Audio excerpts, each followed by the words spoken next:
পোকার আক্রমণে দিশেহারা মেক্সিকোর গরুর মালিকেরা। বিশেষ এই পোকা স্ক্রু ওয়ার্ম নামেও পরিচিত। এই কীট গরুর ক্ষতস্থানে ঢুকে মাংস খেতে শুরু করে। আক্রান্ত গরুর মাংস মানুষের জন্য খাওয়াও নিরাপদ নয়, কারণ এটি সংক্রমণ ছড়াতে পারে এবং এটি খাদ্য হিসেবেও গ্রহণযোগ্য নয়। সরাসরি সংস্পর্শেও ঝুঁকি আছে। যদি কারো শরীরে ক্ষত থাকে এবং সে আক্রান্ত পশুর সাথে কাজ করে, তবে স্ক্রুওয়ার্ম মানুষকেও আক্রান্ত করতে পারে।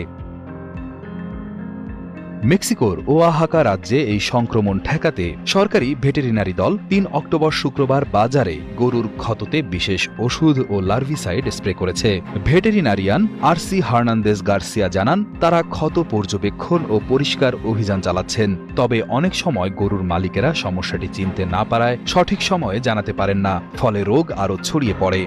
গরুর খামারিরা রিপোর্ট করেন না। তারা বিশ্বাসই করেন না যে এটি একটি স্ক্রুওয়ার্ম।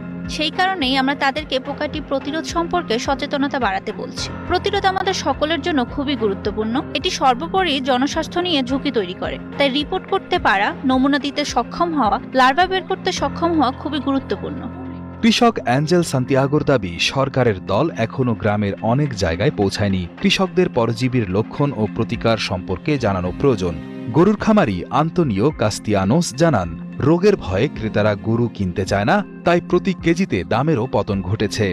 আগে তারা আমাদের প্রতি কেজি ৭০-৭২ পেসো দামে দিত, এখন তা কমে ৬০-৬৬ পেসো হয়েছে। হয়তো মানুষ ভয় পায়, তাই না? স্ক্রুওয়ার্মের কারণে চারণভূমির অভাব, খাবারের অভাব, বৃষ্টি হয়নি, এসব বেশ কিছুটা প্রভাবিত করেছে। ১৭ আগস্ট থেকে ১৩ সেপ্টেম্বরের মধ্যে মেক্সিকোতে ৬,৭০৩টি আক্রান্ত গরু পাওয়া গেছে, যা আগের সময়ের তুলনায় ৩২% বেশি। সংক্রমণ ধীরে ধীরে যুক্তরাষ্ট্র সীমান্তের দিকে এগোচ্ছে। এ কারণে যুক্তরাষ্ট্র গত মে মাস থেকে মেক্সিকো থেকে গরু আমদানি প্রায় বন্ধ রেখেছে। ক্রেতাদের মধ্যে সংক্রমণের ভয় বাড়ায় প্রতি কেজি মাংসের দামও কমতে শুরু করেছে বলে জানা গেছে।